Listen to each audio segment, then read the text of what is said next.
Hello, সবাই কেমন আছো? অনেকদিন বাদে আবার তোমাদের সাথে একটা ভিডিও। আজকে রান্নাঘরে আমার স্পেশাল অতিথি রান্না করছে। কে বলো তো?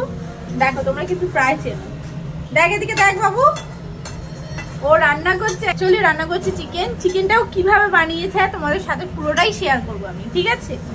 যখন অনেক কষ্ট করে গ্যাসটা উনি জ্বালাতে পারে, সেই অবস্থা। দেখো গ্যাসটা জ্বালিয়েছে, দেখ আমার দিকে, দেখি। এই যে আজকে ইনি রান্না করে আমাদের সবাইকে কি দিলি কড়াই? এলাচ দে, পেঁয়াজ দে, অল্প কাছ থেকে গিয়ে দে। কোনটি ওইভাবে হেলেই যায়। হ্যাঁ দে, পেঁয়াজ দে। যারা যারা ভয়ে রান্না করো না, দেখো ওমকে দেখে শেখো, এইভাবেই রান্না করবে, ঠিক আছে? এইভাবেই সব কিছু করবে, নিশ্চয়ই পারবে। দেখো কত